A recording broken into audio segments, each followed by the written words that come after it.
Hello everybody, welcome back for Baltimore Ravias RBL Season 5, Week 5 Team Builder versus the Miami Donphans. Ravias are 1-3, the Donphans are also 1-3, so, Ravens just played the Dolphins last week in actual football. The Ravens won, they won pretty well. Maybe that means something. I don't know. Probably not. The Miami Donphans are coached by SFJ. He joined the league last season. I did not play him, though, because he was in Rocket. I've never played him before. I don't know much about his playstyle other than the fact that he actually did very well last season. He didn't make playoffs. He was pretty close to playoffs. He had some wins here and there. He was, I think, like 6-5, 7-4 on the season, so he had a pretty good record. He's not off to a great start this season, but he's still pretty scary. So,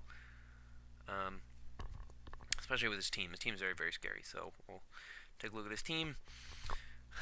Our team is the one that you see up top. You've already seen this team before. This is not a new team. Nothing new about it. It's the same team that I've had forever. I'll make a free agency move eventually. But for right now, the team has stayed the same. But his team is Megabus, Manaphy, Curum, Black, Ferrothorn, Reuniclus, Rotom Heat, Ambipom, Hariyama, Golbat, Wigglytuff, Gigalith, and Golurk. His first 5 Pokemon, his first 6 Pokemon, really, but mainly his first 5 Pokemon, absolutely terrify me. They all scare me because they're all very, very good. So that won't be fun dealing with. I don't have a good matchup against this team at all. Manaphy prevents Sun from being any good, plus Gigalith and Golurk don't really care about, the Sun. They'll just deal with the Sun on their own. I can't bring Rain, because Manaphy in the rain is, just going to kill me, so no weather this week. But last time we didn't bring weather, we won, and every time we haven't brought weather this season, we've won. We only didn't bring weather once, so maybe that means something. The Curum Black is terrifying as well, because nothing really stops it other than Aggron. Aggron's really the only thing that stops it. But I can manage. I can get something else. Entei could probably stop it somewhat. But not the best. So that's the biggest threat. And the problem is that when I look at the team, it's either Entei or Aggron, basically, that I have to run. Aggron to stop Curum Black. Entei would be mainly to stop Ferrothorn and to stop Absol. And it's kind of balancing between those two and then working around the other, not having one to take care of the other. That's really what it comes down to. So with that, we will jump into my team. First thing we have is Politoed. We are running a Water Absorb Politoed with Leftovers, Scald, Hinpower, Electric, Haze, and Toxic. This is my Manaphy counter. I can bring this thing in on Manaphy every time. I can get the Water Absorb. I can Haze if he wants to Tail Glow up to try to do anything to me. The problem is that an Energy Ball still does a lot of damage, which is not good. So I have to work around that. So I'll figure out how to work around that. But that's the biggest problem, is that Energy Ball still does a lot. I think it's a 3-hit KO. So, if it gets one Tail Glow up and then goes, it'll probably KO me or get close to KOing me. Whatever it is. It'll be very, very close. It's hard to deal with, but it's just really my best option other than Mega Venusaur would be. This is a good switch-in to Manaphy if I have Entei in, or I have Aggron in, or something like that. Something that Manaphy can hit really hard. Or if I expect it's going to Tail Glow up, it might, I can switch this in. It would probably want to Tail Glow up against me if I'm at full HP. I can just bring Politoed in. If he tail glows up, and then he might be like, oh, now I have a chance. I can tail glow up again. He tail glows up again, or he clicks energy ball. I think I can live one energy ball from a tail glow. One tail glow plus energy ball. I can live, and I can haze, get rid of that, force it basically to energy ball again, or try to either force it to energy ball or tail glow, and then I can go out into Venusaur if I need to, because it's a whole array of interesting things, but it gives me some options. It's not the best option. Venusaur would be the best option, but Venusaur's also not the best set this week. I could also have Dry Skin Heliolisk to switch in on these Scalds, which is nice, but it's an interesting matchup that I have this week. Next, we have Fang, the Gliscor with Toxic Orb, and a Poison Heal. Stealth Rock, Earthquake, U-Turn, and Protect with 252 HP, 184 defense, and 72 speed. This is just the basic physically defensive spread. I didn't do any custom speed or anything this week. I'm trying to build pretty simply this season, and that's how I can describe the set. Obviously, a little bit more offensive, or a little bit speedy with the 72 in speed. I wanted U-turn instead of a flying move. Flying doesn't really help me at all. U-turn's nice if I do bring Heliolisk and I bring Gliscor, that gives me some nice Volt turning ability. If he brings Rain on Manaphy, he might say like he's not gonna bring Rain, but I need Rain, and he brings that on Manaphy. That's nice for Volt turning as well. So seeing that he has Manaphy and not actually bringing Rain on Politoed, I think he will bring Rain regardless. I think it's one of those things where he can't pass up on it, but he needs it in order to counteract Sun. So if I bring Sun to try to shut down Manaphy, he needs to bring Rain to counteract that, get up his own Rain by shutting down Manaphy, or by shutting down my Sun. But if I don't bring Sun, he might be like, oh, well, now I can just set up Rain whenever I want, and then that could help me with some other things. Manaphy in the Rain is, of course, super dangerous, and having Sun would be nice.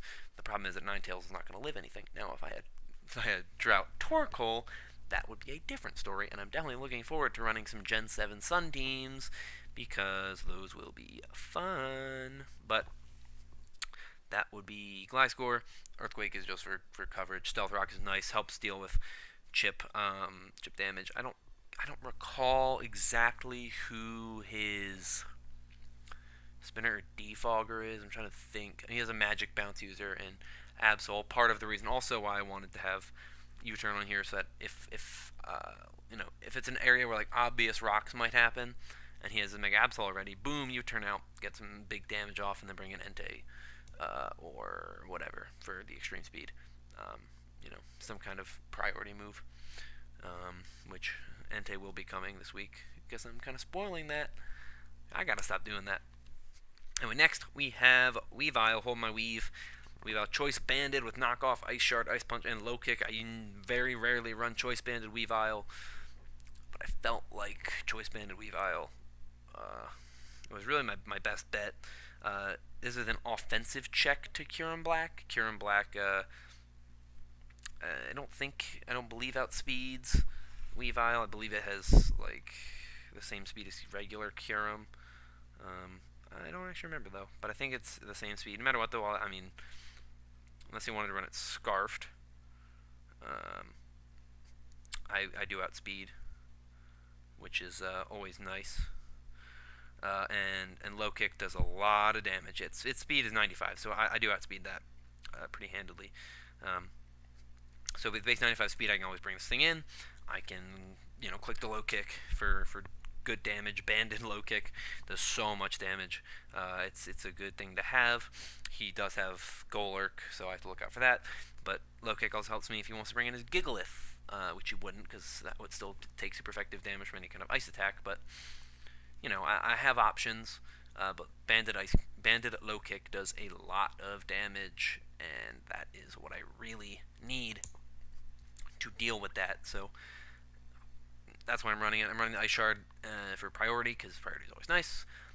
Since I'm not running a Scarf set this week, anything that could outspeed me now I have the ability to hit with a Banded Ice Shard, which is nice. Ice Punch instead of Icicle Crash, because I'm banded and I'm more. If it comes to late game and I need to rely on Icicle Crashes not missing, I'd rather have Ice Punch because it doesn't miss, or it doesn't miss as often as Icicle Crash. I can't remember if it has 100% accuracy or not. I believe it does, but it's just a better option. Obviously, Icicle Crash, a banded Icicle Crash still does more than a banded Ice Punch, but I like Ice Punch because it's a good move, and knockoff is nice too. So that's Weavile. Next, we have Lizalfos, the Heliolisk, running Life Orb this week, Dry Skin, Thunderbolt, Volt Switch, Hyper Voice, and Focus Blast with 252 special attack, 4 special defense, and 252 speed. I'm trying to run fast this week because I'm worried about the Kieran Black, I'm worried about the Manaphy. I want to outspeed that Manaphy as much as possible. I could do some speed manipulation with Heliolisk here, but I don't want to because I guess I could, but it's not that big of a deal. The only thing that would be different would be putting some more in HP. But this Heliolisk is also something I can use to deal with Manaphy. If the Manaphy does set up Rain, I can always get HP back because of Dry Skin. I can always switch in on a Scald to get HP back if he does go for the Scald. It didn't work out too well when I kept trying to do it week 2 or week 3. I think it was week 3 when I kept trying to do it, and he obviously caught on to what I was trying to do. But Thunderbolt and Volt Switch are nice. Adds that Volt Turn core that I was talking about. Thunderbolt is great. I thought about running Thunder because of the possibility that he himself decides to run Rain, but that was too much of an if. Like, he might not run Rain. He might decide, like, I have no reason to run Rain, so he might not run Rain. But who knows? But I'm running the Thunderbolt just in case there is no Rain. Hyper Voice is Stab. Hyper Voice is nice for things that don't hit super effective. And then Focus Blast is there to deal with the Kieran Black. And there goes the clock. Anyway, the only problem with this is I cannot actually touch Golurk at all. So if he brings Golurk on this thing, it just shuts down Golurk. So that is not cool. But that's about it for this set. So we're move on to Mega Venusaur, who has not been here for I think 2 weeks. I think week 1 and week 2 I brought it, and I haven't brought it. I didn't bring it week 3 or week 4. So Mega Venusaur, of course, thick fat with knockoff Hidden Power Fire, Giga Drain, and the Sludge Bomb with 252 HP, 8 attack, minus defense nature, with a mild special attack nature, plus special attack minus defense. I'll